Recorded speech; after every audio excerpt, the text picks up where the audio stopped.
Hey, what is up, guys? This is Jake's Fishing here, and for this video I'm going to be telling you guys like the story of when I caught my personal best largemouth bass, which is right now is at 6 pounds, and I hope I can beat that record this fishing season.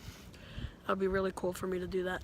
So it was I think it was either my first or second time fishing on like my local reservoir and not from shore. We were in a canoe and we're going around. It's all tipsy and everything, so I don't have a lot of gear because if it tips I don't want to lose it all. So I had what did I have? I had my spinner bait rod that I showed you in my rod and reel video, the Shakespeare one, and I had a little Rapala F7 in perch. So using that, we caught so many fish that night, me and my dad, and then I was just making a cast towards the shore when I was reeling back at line. Got a bite, I was reeling in. I thought it was a little bit bigger.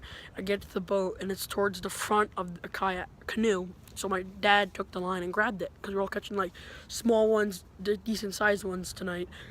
So when he grabs it, he said it felt like a log, and he pulls it in the boat, like then he realizes how big it is, so then he has to grab it, and he pulls it up fast, and he puts it right in the canoe, and I couldn't believe how big it was.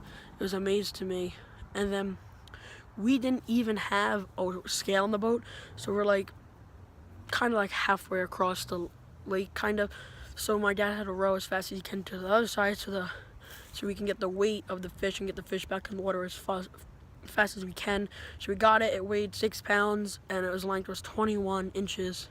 And that's my biggest largemouth bass to date, and I really want to break it this year. If you say my biggest bass ever, it'd be a striped bass. But largemouth bass is pretty cool, because up here, a lot of times the fish don't get as big as you say in like the South, Texas, Florida. So 6 pound bass was pretty good, and it was in September of, I think, 2015. I caught that. So, if you guys enjoyed the video, I hope you guys enjoyed the video. If you did, please like and subscribe for more fishing content. And the weather's been getting a little better, which is great.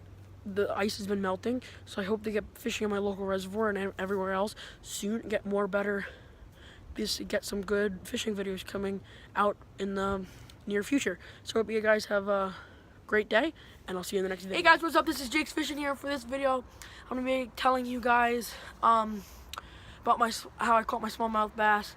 And just before this, I did my largemouth bass. It's going to be in the same video. You guys just watched it. So this is the lure I didn't show in that part that I caught my personal best largemouth bass on, right here. Not the same one. I don't think it's the same one, because it was like 2 years ago. But like, it's the same brand, same everything, just not the same lure at the time. You never think, because these hooks are so small, I lose small fish on it. But not now. I just caught my biggest bass, largemouth bass of my life on that. But now, what this main purpose of the video is how I caught my smallmouth bass. And that record, my personal best for smallmouth is 2.1 pounds. And I caught that, not on this one. I ended up losing that jig, but it's just similar to it. Right here. And I had a little trailer on it. It was a crayfish.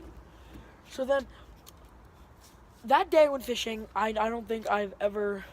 That's my first time seeing a smallmouth in person. My dad caught one earlier in the morning, and I've never seen one, so it was so cool to see one in person. And then, like, what was he using? I think he was using a worm. He was fishing a rock drop-off. I was having no luck all day. Kept getting some small bass on...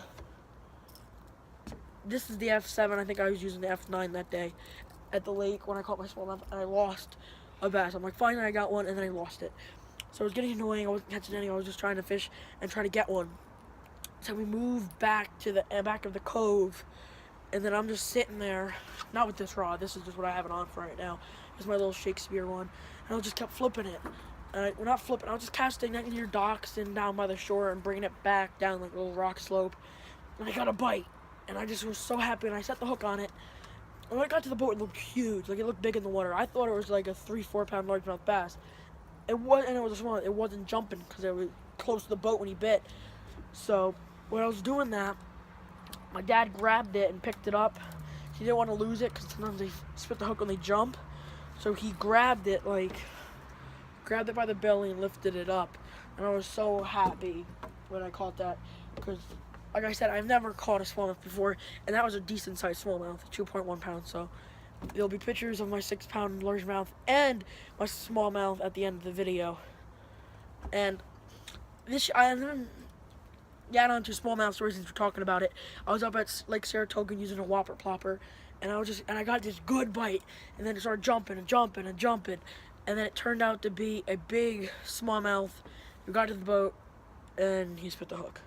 I was pretty mad, but I ended up catching some smaller smallmouth that day, and I ended up catching a big 2.6 largemouth on that day on a whopper plopper. It's the first time using the whopper plopper, and it turned out great. So ever since then, I'm really liking the whopper plopper, and it was almost like one of the best top water lures around right now. So if you don't have one, I recommend you guys getting one. I'm trying it out, especially like over the top of weed beds in the morning. It'd be great, as long as it doesn't get snagged. If it gets one piece of grass on it, it kind of ruins the back spinning on it. What I like about it over a buzzbait is when you stop a buzzbait, it sinks. When you stop this, it floats.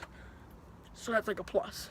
So just keep on to get fishing, and if you guys enjoyed the video, please like and subscribe, and I'll see you in the next video, and I hope you guys had a great day.